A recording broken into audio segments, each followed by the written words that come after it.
ওং শ্রী নম ভগবতে বাসুদেবায় নম। জয় শ্রীকৃষ্ণ, রাধে রাধে। নমস্কার প্রিয় দর্শক বন্ধু, আপনারা আছেন প্রীতি ভালো কথা চ্যানেলের সঙ্গে, যেখানে আমরা প্রতিদিন চেষ্টা করি একটি শ্লোকের আলোয় জীবনের অন্ধকারকে দূর করতে। আজকের দিনে দাঁড়িয়ে আমরা কেউ নেই যে সমস্যায় নেই। কারো জীবনে অভাব, কারো মনে হতাশা, কেউ হারিয়ে ফেলেছেন প্রিয়জন, কেউ বেঁচে থাকলেও যেন নিঃস্ব।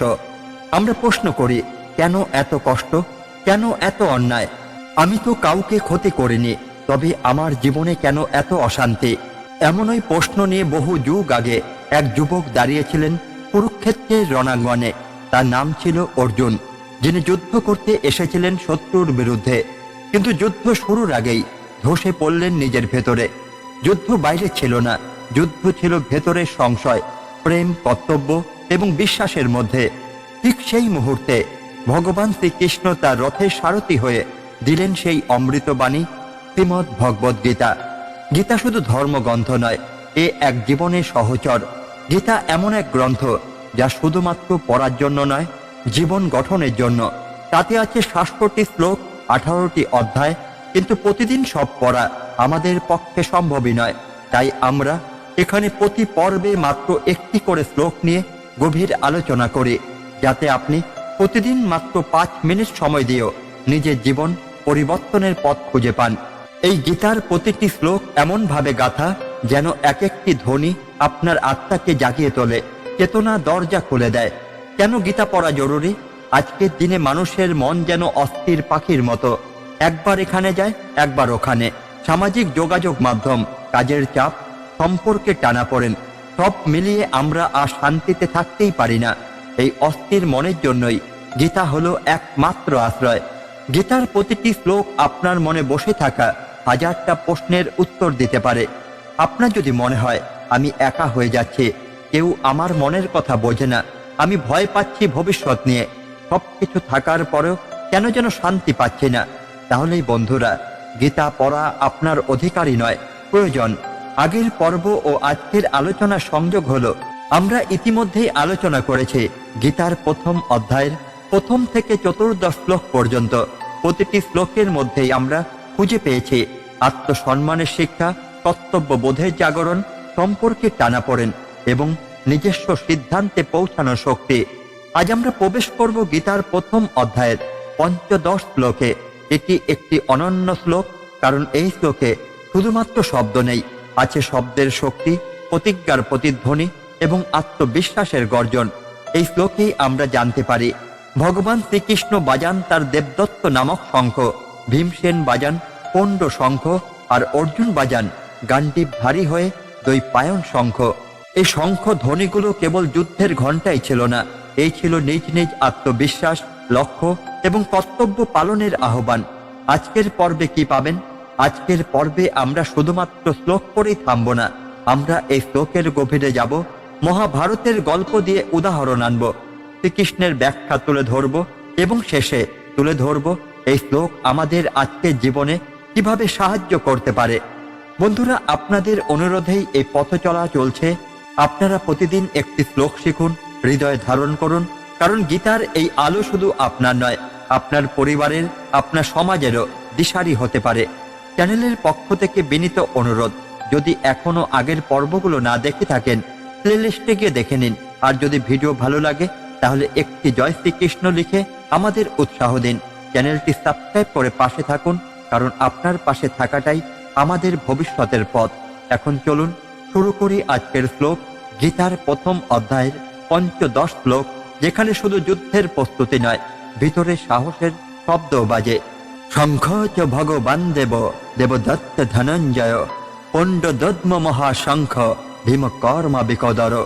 শ্রীকৃষ্ণ, যিনি দেবতুল্য, তিনি তার দেবদত্ত নামক শঙ্খ ধ্বনি করলেন, আর ধনঞ্জয় অর্জুন বাজালেন তার গান্ডীব ধনুর সাথে মিলিয়ে সেই শঙ্খ, আর ভীষণ কর্মঠ ভীমসেন বাজালেন তার ভয়ঙ্কর পণ্ড নামক মহাশঙ্খ।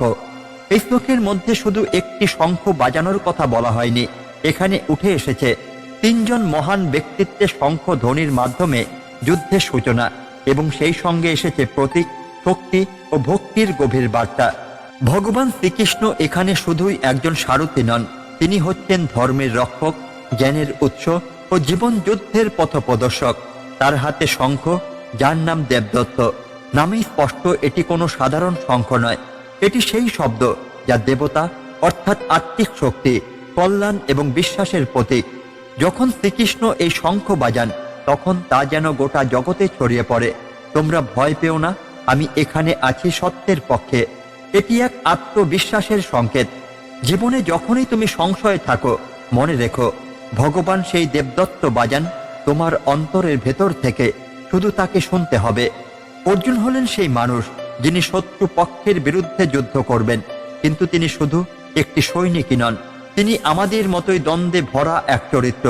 এই শ্লোকে অর্জুন বাজালেন তার শঙ্খ, শক্তির প্রতীক, কিন্তু সেই শক্তি বাধ্যতামূলক নয়, বরং প্রয়োজনে ন্যায়ের প্রয়োগ।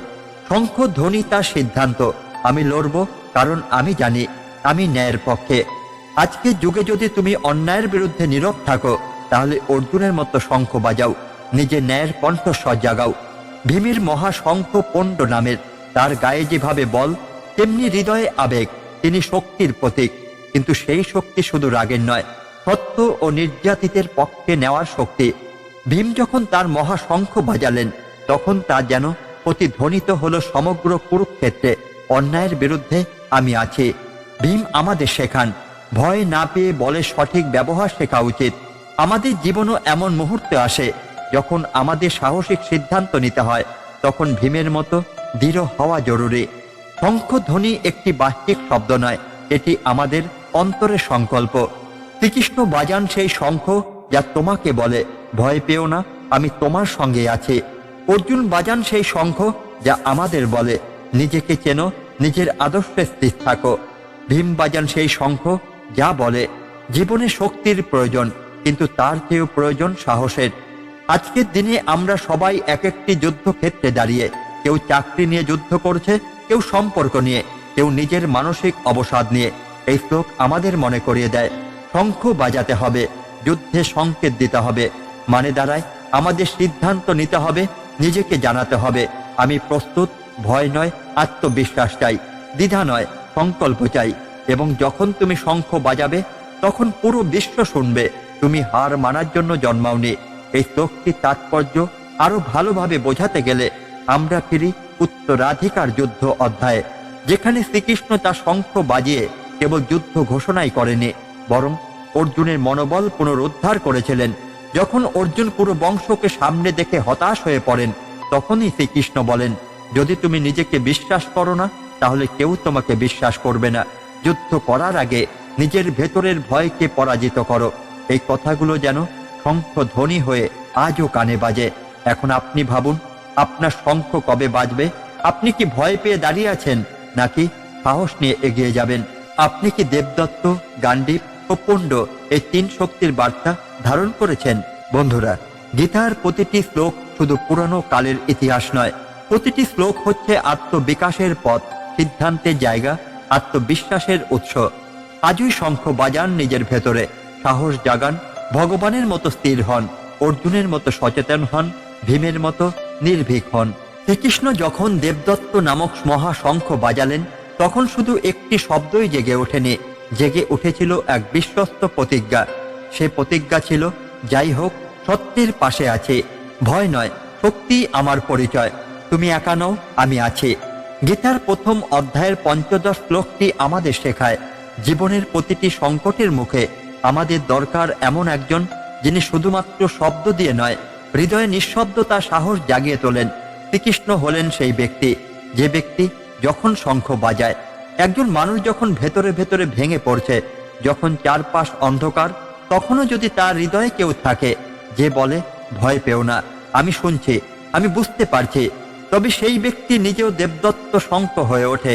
এই শ্লোক আমাদের মনে করিয়ে দেয়, শঙ্খ বাজানো মানে শুধু যুদ্ধের ঘোষণা নয়, এটা হলো ভরসা দেওয়া, আত্মবিশ্বাস জাগানো, পাশে দাঁড়ানো। মানুষের জীবনে এমন একজন থাকা জরুরি, জীবনে এমন একজন মানুষের প্রয়োজন যার সামনে আপনি শক্ত দেখাতে বাধ্য নন, যার সামনে আপনি দুর্বলতা প্রকাশ করতে পারেন, যার সামনে আপনি আপনার চোখের জলকে লুকাতে চান না। শ্রীকৃষ্ণ অর্জুনের জীবনে ছিলেন সেই মানুষটি। অর্জুন যখন কাঁপছিল, যখন হৃদয়ে দ্বিধায় ভরা, তখন শ্রীকৃষ্ণ কোনো সিদ্ধান্ত না চাপিয়ে প্রথমে শুধু একটি কাজ করলেন। তিনি দেবদত্ত শঙ্খ বাজালেন, একটি শব্দ যা অর্জুনের হৃদয়ে গিয়ে বলল, তুমি একা নও।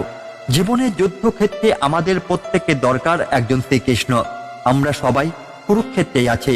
আমাদের মনের ভেতরে যুদ্ধ, সমাজে যুদ্ধ, পারিবারিক দ্বন্দ্ব, নিজের সঙ্গে যুদ্ধ, এবং এই প্রতিটি যুদ্ধে যদি কেউ এসে কানে কানে বলে, আমি আছি, আমি তোমার পাশেই, তবে জীবন অন্ধকার হলো চলার পথ খুঁজে পাওয়া যায়। এমন একজন মানুষ জীবনে থাকাটাই আশীর্বাদ। তোমার নিজের মধ্যে লুকিয়ে আছে এক দেবদত্ত। এই শ্লোক আমাদের শুধুই বাহ্যিক যুদ্ধের কথা বলে না, এটি বলে তোমার নিজের ভেতরে এমন শক্তি আছে যে শঙ্খ বাজাতে পারে যখন তুমি নিজেকে ভুলে যাচ্ছ।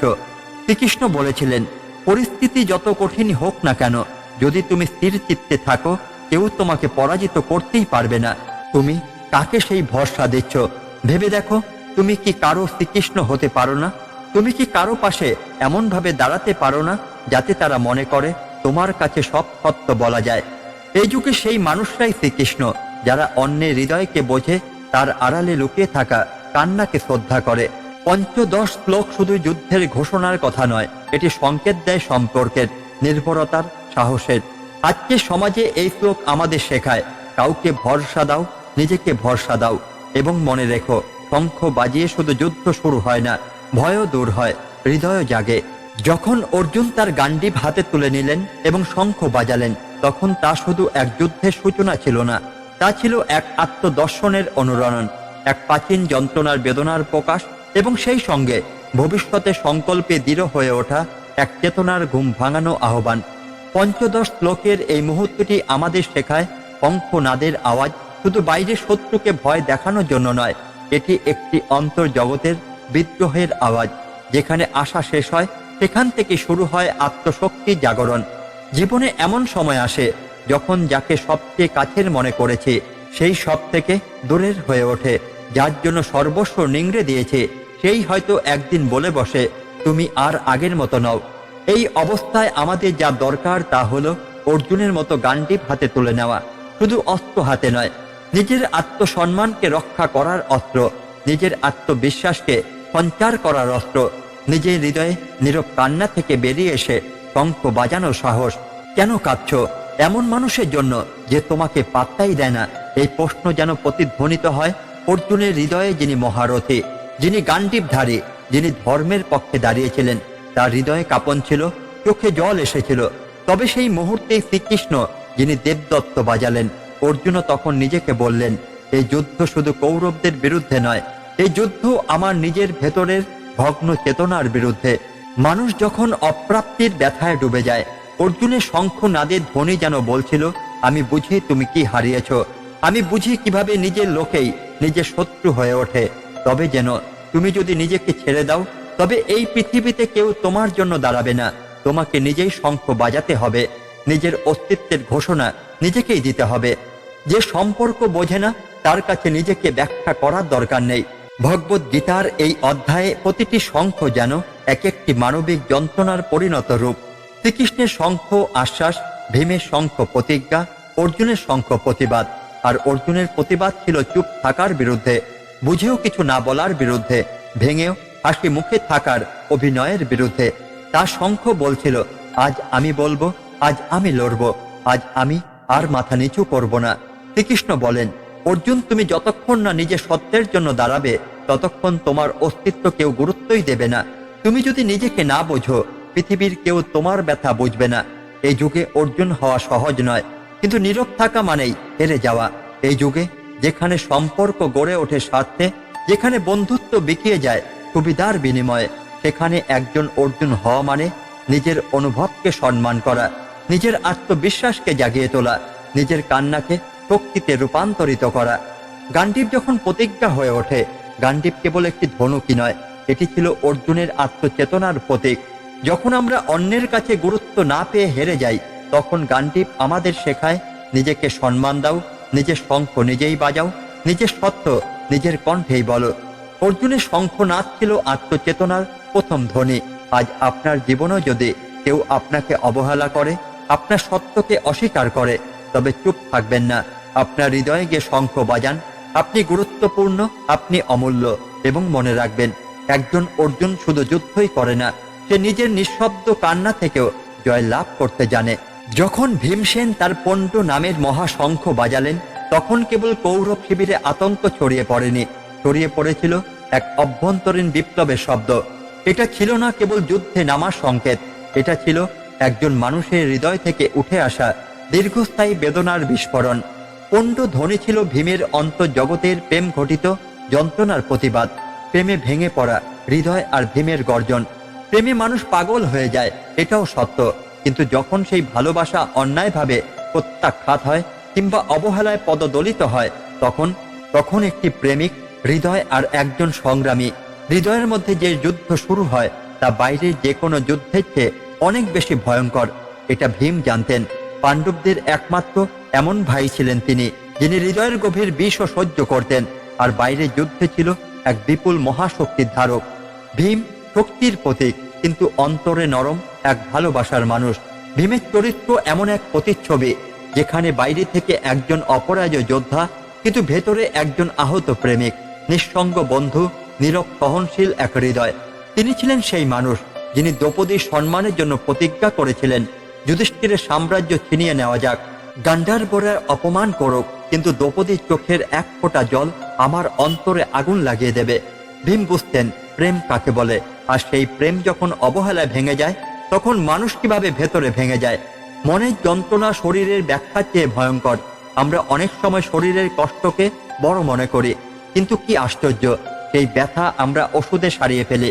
কিন্তু প্রেম ঘটিত সেই মানসিক ক্ষত, যে আমাদের নিঃশব্দে কুরে কুরে খায়, তার কোনো ব্যথা নাশক নেই। ভীমের মতো মানুষও যখন নিজের নীরব কান্না লুকিয়ে রাখতেন, তখন বুঝে নিতে হবে প্রেমের যন্ত্রণা অদৃশ্য হলেও তা পৃথিবীর সব থেকে বেশি পুড়িয়ে মারা যন্ত্রণার মতো।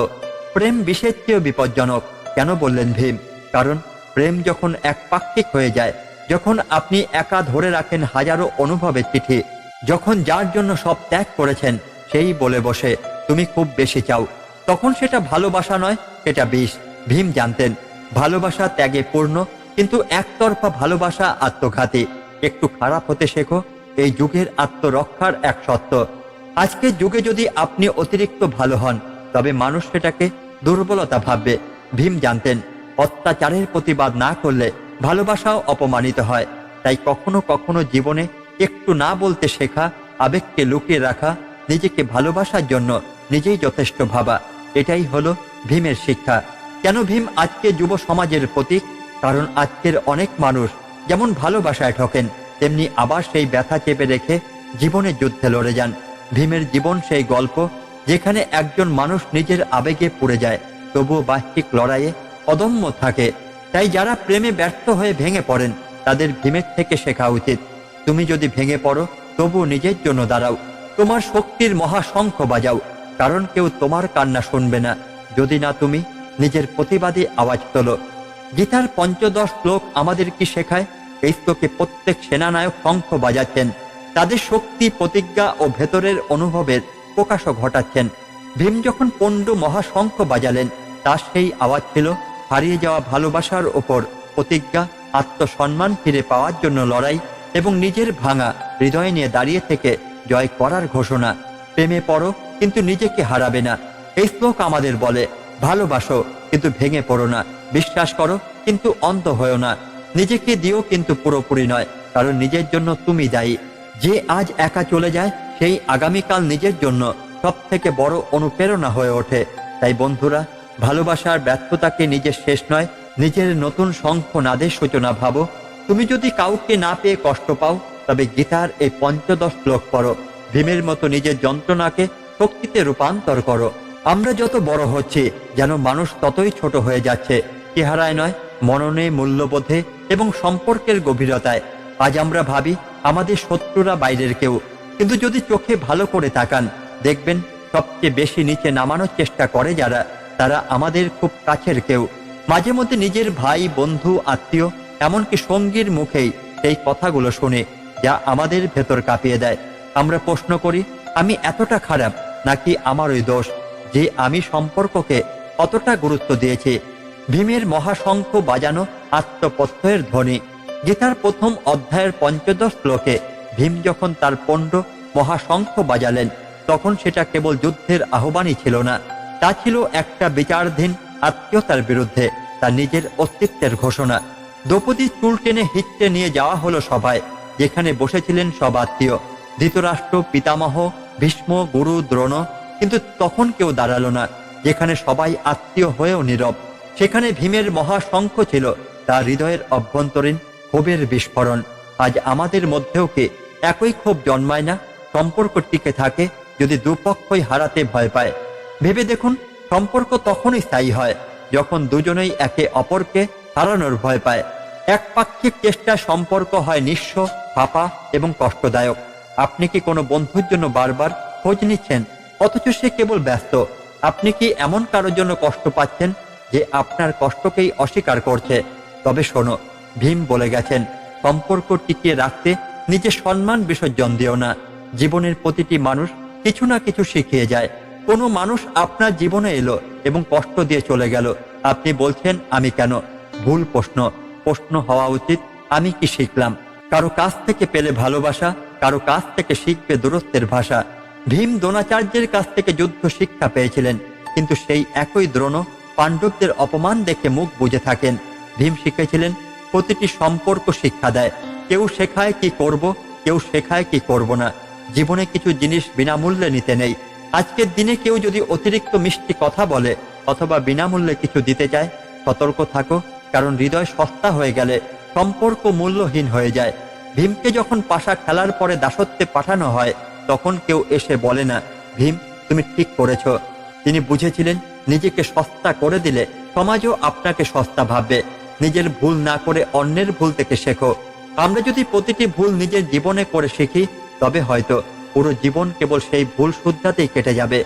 মহাভারত একটি জীবন্ত পাঠশালা, যেখানে যুধিষ্ঠিরের অতিরিক্ত ধার্মিকতা তাকে কিভাবে সর্বস্ব হারায়, অথবা দুঃশাসনের অহংকার তাকে ধ্বংস করে। সেখান থেকে শিক্ষা নেওয়া মানে নিজেকে ভবিষ্যতের বিপদ থেকে বাঁচানো। ভীম সেই মানুষ যিনি নিজের ভুল কম করেছেন, কিন্তু অন্যের ভুল গভীরভাবে পর্যবেক্ষণ করেছেন। এই যুগে গীতার ৫০ শ্লোক আমাদের কি শেখায়? এই শ্লোকে প্রত্যেক পাণ্ডব নিজের নিজের শঙ্খ বাজান, আর ভীমের পণ্ড ধ্বনি ছিল তার শক্তির, আত্মসম্মানের এবং প্রতিবাদের প্রকাশ। আজ আমাদের হৃদয়ে প্রতিদিন যুদ্ধ, মানসিক অবহেলা, সম্পর্কে দ্বন্দ্ব, আত্মীয়তা ছলনা। কিন্তু আমরা কি প্রতিবার এই যুদ্ধের মধ্যে দাঁড়িয়ে নিজের আত্মা শঙ্খ বাজাতে পারছি? যদি পারো, তবে তুমি ভীমের উত্তরসূরি। আত্মসম্মানই হোক তোমার শঙ্খনাদের উৎস। বন্ধু, সম্পর্ক খুব গুরুত্বপূর্ণ, কিন্তু আত্মসম্মানের চেয়ে নয়। তোমার জীবনে কেউ এসে কষ্ট দিয়ে চলে গেলে তাকে ঘৃণা করো না, ধন্যবাদ দাও। সে তোমাকে শেখালো সবাইকে হৃদয় দিয়ে বিশ্বাস করা যায় না। তুমি যদি নিজের দুঃখ, একাকিত্ব, ব্যর্থতা নিয়েও মাথা উঁচু করে দাঁড়াতে পারো, তবে গীতার এই ৫০ শ্লোক তোমার জীবনের জন্য পরিপূর্ণ। আজ থেকে নিজের আত্মার মধ্যে পণ্ড ধ্বনি তোলো, সবার মুখে নয়, নিজের আত্মার মধ্যে ঘোষণা করো, আমি এখন আর কারো অপমান বা অবহেলাকে মূল্য দিই না। আমি এখন নিজেই নিজের সম্মান। বন্ধুরা, আজ আমরা দেখলাম গীতার ৫০ শ্লোকে কিভাবে এক একটি শঙ্খধ্বনি শুধু যুদ্ধের ডাকই ছিল না, বরং তা ছিল আত্মার শক্তি জাগ্রত করার এক অপূর্ব মুহূর্ত। ভগবান শ্রীকৃষ্ণ যখন বাজান দেবদত্ত, তখন তা শুধু অস্ত্রের নয়, আত্মার সুর, যা বলে আমি আছি, ভয় পেও না। ভীম যখন বাজান পণ্ড মহাশঙ্খ, তখন গর্জে ওঠে এক দৃঢ় সংকল্প, আমার সাহসই আমার অস্ত্র, আমার ন্যায়ই আমার শক্তি। আর অর্জুনের গান্ডীবধারী রূপ যে দ্বৈপায়ন বাজান, সে যেন বলে ওঠে, আমি দ্বিধার মধ্যে নই, আমি প্রস্তুত, আমার কর্তব্য পালন করতে এসেছি। বন্ধুরা, আজকের এই শ্লোক আমাদের একটি কথা খুব স্পষ্টভাবে বলে দেয়, জীবনে যুদ্ধ হবেই, হোক সেটা অফিসে, পরিবারে, সম্পর্কে, দ্বন্দ্বে বা নিজের অন্তর্গত দ্বিধার সঙ্গে।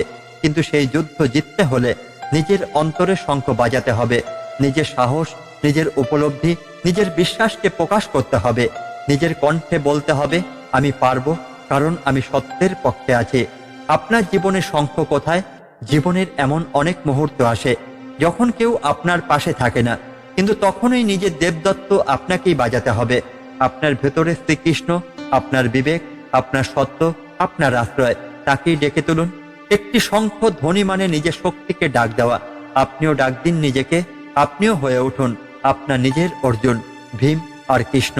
পরের পর্বে আমরা আলোচনা করব প্রথম অধ্যায়ে ষোড়শ শ্লোক, যেখানে শঙ্খ ধ্বনি শুধু পাণ্ডব পক্ষেই নয়, প্রতিপক্ষের মধ্যে কেমন আলোড়ন সৃষ্টি করে তাও উঠে আসবে। এই আলোচনায় আমরা আরো গাঢ়ভাবে দেখব মানুষের অন্তর্গত ভয়, অহংকার, আত্মবিশ্বাস ও বিচারের দ্বন্দ্ব। বন্ধুরা, গীতা শুধুমাত্র ধর্মগ্রন্থ নয়, গীতা হলো একটি জীবনের ম্যানুয়াল। আর যদি আপনি নিজেকে হারিয়ে ফেলেন, নিজের গলার আওয়াজ ভুলে যান, তবে গীতা আপনাকে আবার খুঁজে পেতে সাহায্য করবে। প্রতিদিন একটি শ্লোক, একটি আত্মজাগরণের সুর। ভিডিওটি ভালো লাগলে একটি জয় শ্রীকৃষ্ণ লিখে আমাদের জানাতে ভুলবেন না। কমেন্টে লিখুন, আজ আমি আপনার ভেতরে দেবদত্ত শঙ্খ বাজাবো। আর যদি এখনো চ্যানেল সাবস্ক্রাইব না করে থাকেন, এখনই করুন। আপনার সাথে থাকাটাই আমাদের সবচেয়ে বড় অনুপ্রেরণা। পুনরায় বলছি, শঙ্খ ধ্বনি কেবল যুদ্ধের নয়, তা আত্মার ডাক। শোনান সেই ডাক, জাগিয়ে তুলুন নিজের শক্তি। ধন্যবাদ। জয় শ্রীকৃষ্ণ। রাধে রাধে।